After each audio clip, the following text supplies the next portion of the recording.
Vamos para mais um vídeo da série sobre o Manual Brasileiro de Fiscalização de Trânsito. Para você que nos acompanha aqui no canal, você já sabe. Todo vídeo é uma ficha de fiscalização diferente, em que nós fazemos nossos comentários, nossos apontamentos aqui para você. Então vamos lá para mais um vídeo sobre o Manual Brasileiro de Fiscalização de Trânsito, dessa vez falando sobre a infração que está aqui, ó, artigo 251, inciso 1 do CTB. E por incrível que pareça, acredite, essa é uma infração que ocorre com certa frequência na via, mas nem sempre ocorre a autuação, né? Mas vamos ver, vamos lá. Está aqui a tipificação do enquadramento, ó, que é utilizar o pisca-alerta do veículo, exceto em imobilizações ou situação de emergência. Inclusive, essa previsão aqui, vale lembrar, está lá no artigo 40, inciso 5 do CTB. Ou seja, o pisca-alerta ele vai ser utilizado em três situações, né? Em imobilizações, situação de emergência ou quando a regulamentação da via assim determinar. Não tem uma definição no próprio texto da lei sobre isso, mas assim, com base no contexto da legislação, a gente consegue fazer alguns apontamentos, né? Por exemplo, quando a regulamentação da via determinar, quando houver uma sinalização determinando a utilização do pisca-alerta para estacionar, está lá a placa de regulamentação de estacionamento temporário, né, de curta duração, que inclusive tem previsão legal, está lá na resolução 965 de 2022 do CONTRAN, e aí seria possível a utilização do pisca-alerta para estacionar naquele local pelo tempo estabelecido na sinalização. E é justamente isso que talvez cause uma confusão em relação às outras formas de utilização do pisca-alerta, né? Em imobilizações, o que seria imobilização? Seria a necessidade do veículo ficar imobilizado na via por um motivo justificável, não é? De repente o veículo está com um problema mecânico, ocorreu um sinistro, enfim.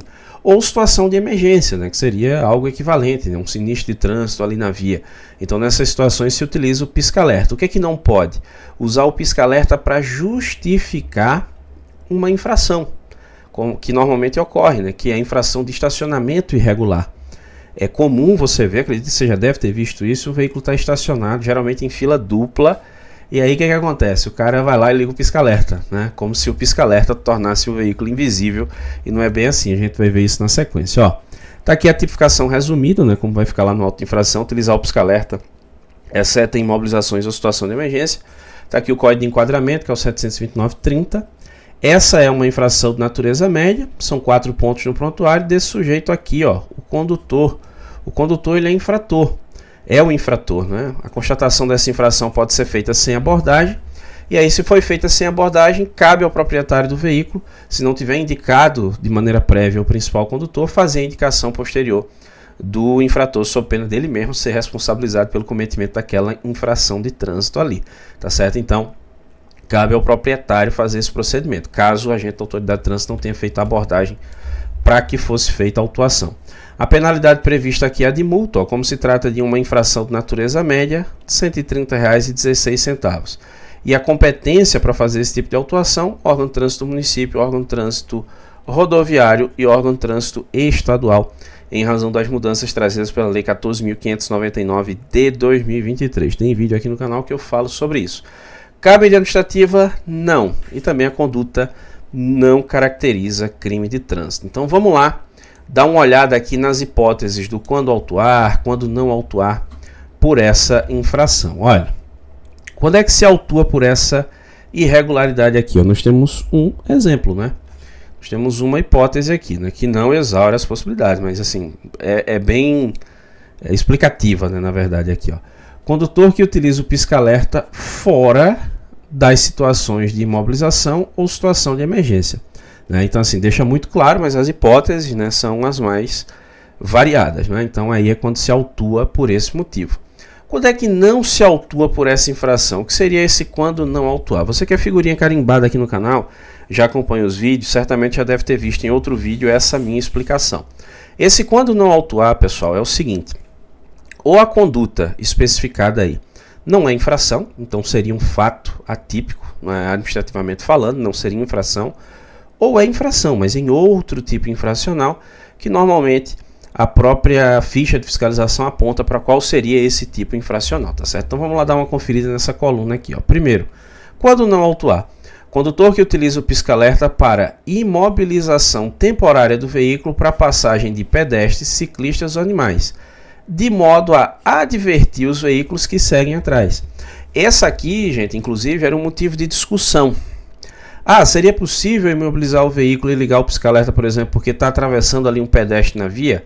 Aí tem gente que dizia, esse não é motivo para ligar o pisca-alerta, isso caracterizaria a infração. Tá aí, ó, já era um entendimento que ganhava força ali entre especialistas da área, e aí você tem isso de forma muito clara na ficha de fiscalização do Manual Brasileiro de Fiscalização do Trânsito, que não é infração se o condutor ligar o pisca-alerta nessa hipótese que você está vendo aí na ficha, tá certo? Segundo aqui, ó, quando o veículo está utilizando o pisca-alerta em via que seu uso é determinado pela regulamentação, né, que é aquilo que eu mencionei do inciso 5 do artigo 40, que seria o caso de você ter a necessidade de usar o pisca-alerta, né? Estacionamento regulamentado, obrigatório o uso do pisca-alerta por X minutos, enfim, então vai ser necessária a utilização do pisca-alerta. Terceiro, deixa eu descer aqui um pouquinho, terceiro e quarto aqui, né? Terceira e quarta hipótese. A terceira, veículo estacionado em desacordo com o estabelecido nas informações complementares da sinalização de regulamentação quanto ao uso do pisca-alerta, né? Então, às vezes é um pisca-alerta para uma condição específica e caracterizaria essa infração aí que é de natureza grave. É uma outra canetada aqui, viu? E quarta hipótese, ó, veículo que troca a luz alta e baixa de forma intermitente por um curto período de tempo com o objetivo de advertir outros motoristas, né? Aí perceba, é uma conduta aqui que não se amolda a esse tipo infracional, mas é infração no artigo 251, mesmo dispositivo legal, só que no inciso 2, que é a utilização indevida do pisca-alerta. Deixa só eu descer aqui, ó, não tem informações complementares, beleza? Aí vamos dar uma conferida aqui nessa coluna de definições e procedimentos, que tem algumas informações importantes aqui, que tanto condutores quanto o próprio agente fiscalizador ele precisa ficar atento a respeito disso para que não haja ou uma conduta indevida ou uma autuação indevida, né? Primeiro aqui, ó, nós temos o artigo 40, inciso 5 que eu mencionei para vocês, né? Tá aqui, ó. O artigo 40 do CTB é o seguinte: o uso de luzes em veículo obedecerá às seguintes determinações. É lá no inciso 5, ó. O condutor utilizará o pisca-alerta nas seguintes situações. A linha A, em imobilizações ou situações de emergência, e na linha B, quando a regulamentação da via assim determinar, como eu já mencionei para vocês. Segundo, o que é o pisca-alerta? O pisca-alerta nada mais é do que a luz intermitente do veículo, utilizada em caráter de advertência, destinada a indicar aos demais usuários da via que o veículo está imobilizado ou em situação de emergência, tá certo?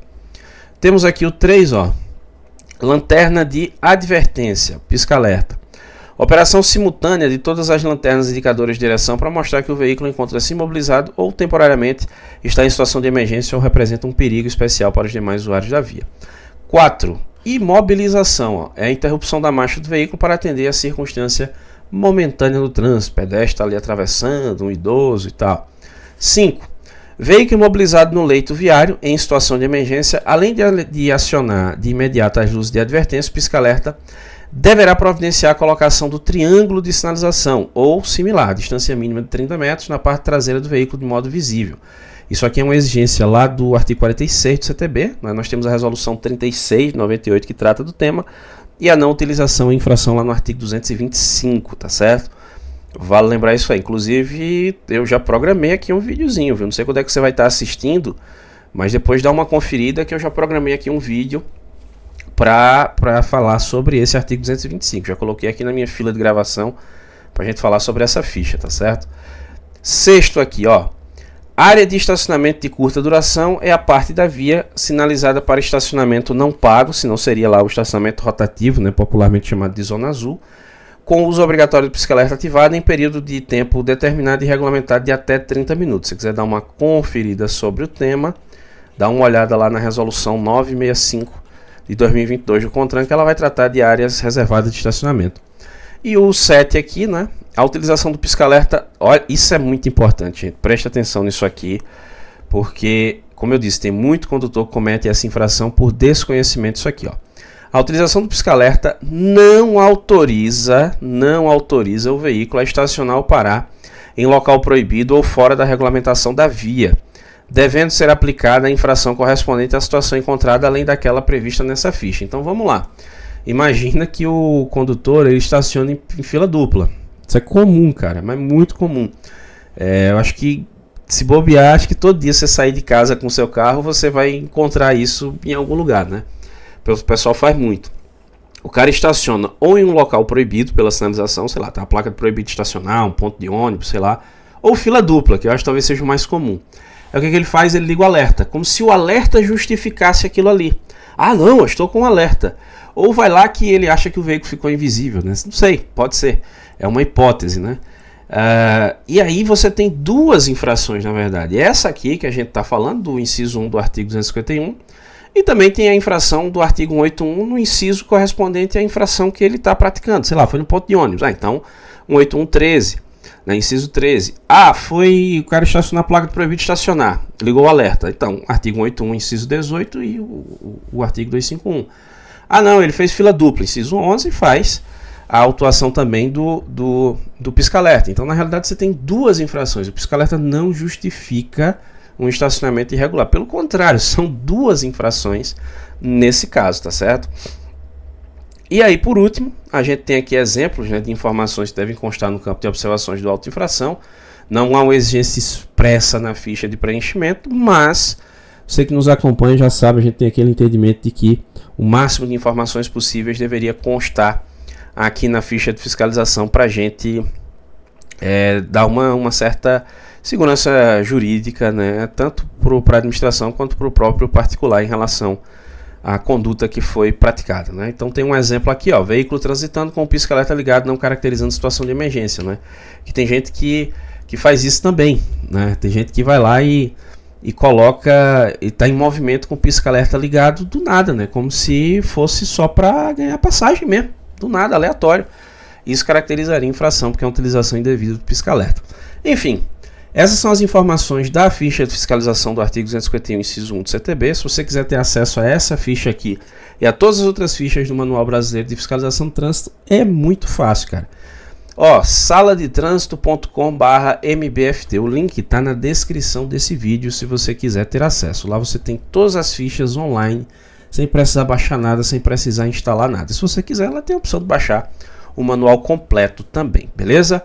Ficou com dúvida, concorda com algo, discorda de algo, fique à vontade, vá deixando nos comentários. Você que nos acompanha aqui no canal já sabe, deixou sua dúvida, a gente tenta te ajudar de alguma forma, beleza? Eu agradeço muitíssimo a você que me acompanha até aqui, um grande abraço, até a próxima.